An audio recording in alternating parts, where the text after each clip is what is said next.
बांग्लादेश में तख्ता पलट हो चुका है, प्रदर्शन बेहद उग्र है और वहां की पूर्व प्रधानमंत्री, अब कहेंगे शेख हसीना, देश छोड़कर भाग गई है। उनका जो विमान है वो 5:36 पर भारत के हिंडन एयरबेस पर लैंड किया। मेरे साथी अभिनव हैं जो इस खबर पर नज़र बनाए हुए हैं। और एक अपडेट इंडियन रेलवेज़ की तरफ से ये भी आया है कि कोलकाता से ढाका जाने वाली, बांग्लादेश जाने वाली जितनी भी ट्रेनें हैं उनको 6 अगस्त तक के लिए कैंसिल किया गया है। अभिनव, और क्या अपडेट्स आए हैं आपके पास इस मसले पर? अपडेट यही है कि भाई इनको शेख हसीना को छोड़ करके जाना पड़ रहा है बांग्लादेश। लेकिन इसके ये हुआ क्यों है, लोग ये जानने में इंटरेस्टेड हैं। क्योंकि शेख हसीना को भारत के एक दोस्त के तौर पे देखा जाता रहा है शुरू से, और इसके पीछे एक लंबा इतिहास है। इसकी वजह भी है, शेख हसीना के पिता बंगबंधु मुजीबुर रहमान, जिनको बांग्लादेश का राष्ट्रपिता कहा जाता है, उनको उनकी बेटी हैं और लॉन्गेस्ट सर्विंग प्राइम मिनिस्टर हैं। और जब तक इस्तीफ़ा नहीं दिया था तो पूरी दुनिया की सबसे ज़्यादा वक्त तक किसी देश पे शासन करने वाली नेता हैं फ़िलहाल में। मतलब लोकतांत्रिक देशों की मैं बात कर रहा हूँ। तो जहाँ पे चुनाव होते हैं, तो यहाँ पे भी चुनाव हो रहे थे। आखिर जिनके पिता इतने बड़े आंदोलनकारी थे, जिन्होंने बांग्लादेश बनाया और जिनकी बेटी को हिंदुस्तान का दोस्त माना जाता है, लोकतंत्र की लीडर माना जाता था, उनको क्यों भागना पड़ा? उनके खिलाफ सड़कों पे क्यों पब्लिक आई, ये क्यों घुस गई? आम पब्लिक इतनी ज़्यादा उग्र हो गई, इतना ज़्यादा प्रोटेस्ट किया कि इनको भागना पड़ा देश छोड़ करके।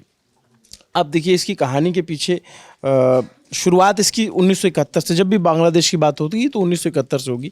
1971 में बांग्लादेश ने भाषाई आधार पर पूर्वी पाकिस्तान और पश्चिमी पाकिस्तान, दो देश थे, उसमें एक जंग हुई। जंग की इसलिए कि उन्हें अपनी भाषाई अस्मिता चाहिए थी। तब पाकिस्तान ने किस तरीके से क्रूरता की, बांग्लादेश के लोगों को किस तरीके से मारा, दावा ये किया जाता तकरीबन 30 लाख लोगों को मारा गया। और उस पूरे मूवमेंट के फेस थे मुजीबुर रहमान। वो जब बांग्लादेश आज़ाद हुआ, नया देश बना, सब जानते हैं कि उसमें हिंदुस्तान का क्या रोल था, इंदिरा गांधी का क्या रोल था, और बहुत ही महत्वपूर्ण रोल था बांग्लादेश बनाने में भारत का। उसके बाद जब मुजीबुर रहमान जब पहले प्रधानमंत्री बनते हैं वहाँ के, राष्ट्रपति उस समय जो भी ओहदा था उनका, तो 1972 में कोटा लाया जाता है, फ्रीडम फाइटर कोटा।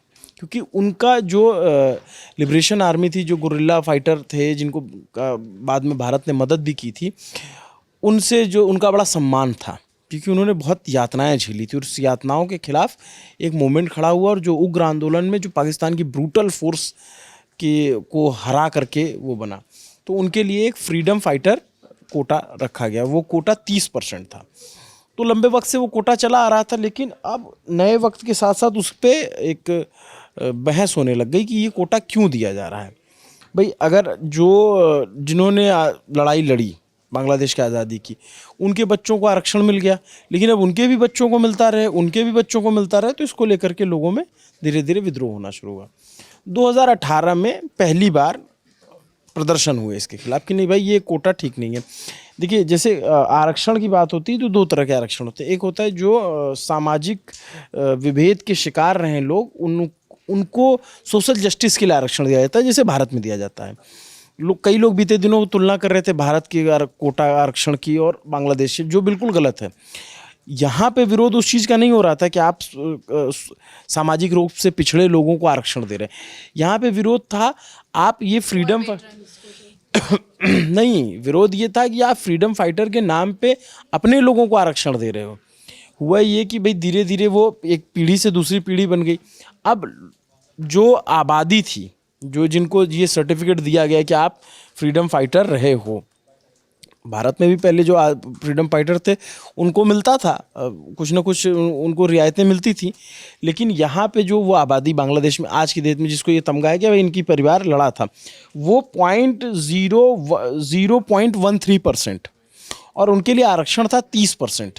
तो ये अपने आप में बहुत ही छात्रों को उग्र करने के लिए काफ़ी था कि भाई अब बहुत हो गया। जैसे 2018 तक जो बांग्लादेश में आरक्षण मिल रहा था, वो 56% आरक्षण मिलता था। उसमें 10% मिलता था महिलाओं को, 10% जो पिछड़े डिस्ट्रिक्ट्स रहते थे, जहाँ पे ये लगभग भारत जैसा आरक्षण था। 5% जो एथनिक माइनॉरिटी थी उनको मिलता था, और 1% डिसेबल लोगों को मिलता था। ये टोटल होता था 26%। इसके बाद बचता था 30%, जो 0.13 लोगों को मिलता था, वो था फ्रीडम फाइटर कोटा। अब शेख हसीना सरकार पे ये आरोप लगने लग गए कि इन्होंने अपने लोगों को फ़ायदा देने के लिए अपने मन मुताबिक अपने चहेतों को वो सर्टिफिकेट दिया जाता है और उसके आधार पे एक गवर्नमेंट के अंदर एक अपना काडर तैयार किया जा रहा है, ऐसे आरोप लगे।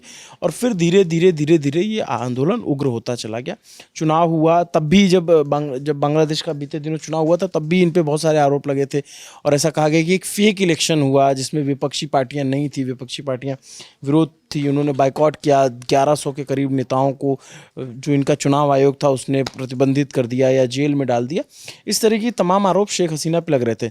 शेख हसीना भारत से अच्छे संबंध, बिल्कुल ठीक बात है, इसमें कोई दो राय नहीं है। खालिदा जिया जो इनके अपोनेंट हैं, उनके भारत से बहुत अच्छे संबंध नहीं हुआ करते थे, ये भी बात सत्य है। लेकिन फिर धीरे धीरे आप देखेंगे 1996 में पहली बार प्रधानमंत्री बनी शेख हसीना। मुजीबुर रहमान राष्ट्रपति थे, राष्ट्रपिता थे, उनकी हत्या हुई, फिर सेना का शासन आया, फिर उसके बाद चुनाव आगे चल के हुए, फिर खालिदा जिया जो जिनके पति जनरल थे, जो खुद राष्ट्रपति रहे और प्रधानमंत्री रहे, उन पे तख्ता पलट का आरोप था।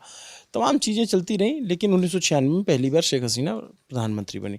उसके बाद 2008 से लगातार शेख हसीना ही प्रधानमंत्री बन रहे हैं। हमारे आसपास जितने लोग हैं उनके, खासकर यंग लोगों से अगर आप पूछेंगे तो शेख हसीना का चेहरा ही लोगों को याद आता है। इधर बीच फिर उन्होंने, जब ये आंदोलन शुरू हुआ तो मामला हाईकोर्ट में गया, हाईकोर्ट ने एक बार रद्द कर दिया, फिर एक बार सुप्रीम कोर्ट गया, फिर लागू हुआ। उसकी सुनवाई 7 अगस्त को होनी थी, लेकिन छात्र आंदोलन इतना ज़्यादा, जो युवाओं का आंदोलन इतना ज़्यादा उग्र हो गया कि इनको प्रीपोन करना पड़ा। इस दौरान शेख हसीना की गवर्नमेंट ने क्या किया, जो उन पे आरोप लगे या जो कहा गया, इस दौरान शेख हसीना की सरकार ने पूरी क्रूरता से युवाओं का दमन किया, उस आंदोलन को। इसमें कई बार जो है गोलियां चलने की खबरें आई, गाड़ियां चढ़ाने की तस्वीरें आई। इवन यूनिवर्सिटी के कैंपस में हेलीकॉप्टर से सेना के, जो इनके स्पेशल फोर्सेस के जवान उतरते नज़र आए। ऐसा लग रहा था जैसे कोई टेररिस्ट को जब कॉम्बैट किया जाता, उस तरीके के विजुअल्स नज़र आते हैं। उन्होंने भी उन्हें आतंकवादी कहा कि देशद्रोही कहा, उन्हें कहा कि ये एंटी नेशनल है। एंटी नेशनल से इतर उन्होंने एक शब्द इस्तेमाल किया कि जो आरक्षण क्या फ्रीडम फाइटर को नहीं देंगे, रज़ाकारों को देंगे। अब रज़ाकार, ऐसा आप समझिए कि उनके लिए एक जो बांग्लादेश के देशभक्त या बांग्लादेश का आम नागरिक है, उसके लिए रज़ाकार एक गाली जैसा शब्द है। ऐसा इसलिए क्योंकि रज़ाकार उन्हें कहा जाता है जिनके पूर्वजों ने या फिर जो उस वक्त पाकिस्तानी आर्मी का साथ दिया था 1971 के बैटल के दौरान। तो फिर उसके बाद छात्रों ने उसको बहुत ज़्यादा गंभीरता से लिया, बहुत ज़्यादा नाराज़गी हुई, फिर नारे लगने लगे, रज़ाकार रज़ाकार हमें रज़ाकार, मतलब वो बांग्ला भाषा में, ये हमको किसने कहा, डिक्टेटर ऑटोक्रेट ने कहा, ऑटोक्रेट ने। तो एक चुनी हुई सरकार की छवि ऑटोक्रेट की हो गई और फिर हिंसा बढ़ती गई। इसको लेकर के कई बार गोलियां चली। इसमें कई बार सामने आया कि आवामी लीग के जो इनकी पार्टी है शेख हसीना की, आवामी लीग के जो स्टूडेंट विंग से जो प्रोटेस्ट करने वाले स्टूडेंट हैं, उनकी झड़प हुई, उसमें भी आरोप लगे गोलियां चलने की। तो इस पूरे आंदोलन में ऐसा कहा गया कि, ऐसा बताया गया कि एक तो एग्जैक्ट नंबर तो आ नहीं रहा क्योंकि वहाँ पे इंटरनेट शट डाउन कर दिया गया, वहाँ पे तमाम सूचना के तंत्रों पे रोक लगाई गई। तो फिर जो है प्रोटेस्ट बढ़ता चला गया और आज प्रोटेस्टर प्राइम मिनिस्टर के घर में घुस गए, संसद में घुस गए और वैसी तस्वीर आई जैसी श्रीलंका से कुछ दिनों पहले आई थी। वहाँ फ़र्क दूसरा था, वहाँ पे मसला महंगाई और उसको लेकर के था। यहाँ पे लोकतांत्रिक मूल्यों और आरक्षण को लेकर के जो बवाल था वो था। लोगों के लिए बड़ी आश्चर्य की तस्वीर बनी जब शेख मुजीबुर रहमान जो राष्ट्रपिता हैं वहाँ के, उनके मूर्ति पे चढ़ करके कुछ लोग हथौड़ा मार रहे थे। ये इस तरह की हिंसा भी, इसको जस्टिफाई नहीं किया जा सकता किसी भी तरीके से कि आप जो है इस तरीके से तोड़फोड़ करो। लेकिन ये एक तरीके का आक्रोश था, जो आक्रोश झेलना पड़ा शेख हसीना को और अंततः उन्हें भाग के दूसरे देश में शरण लेनी पड़ी। फ़िलहाल जब हम ये वीडियो रिकॉर्ड कर रहे हैं तो वो गाज़ियाबाद के उत्तर प्रदेश में पड़ता है, वहाँ हिंडन एयरबेस है, वहाँ पे उनका विमान लैंड किया।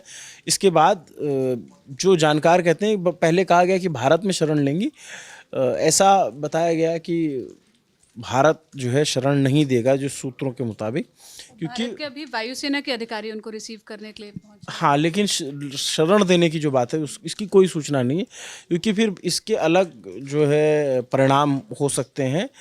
इसीलिए भारत यहाँ पे अभी इस तरह की कोई खबर नहीं है कि भारत किसी को शरण देने वाला है।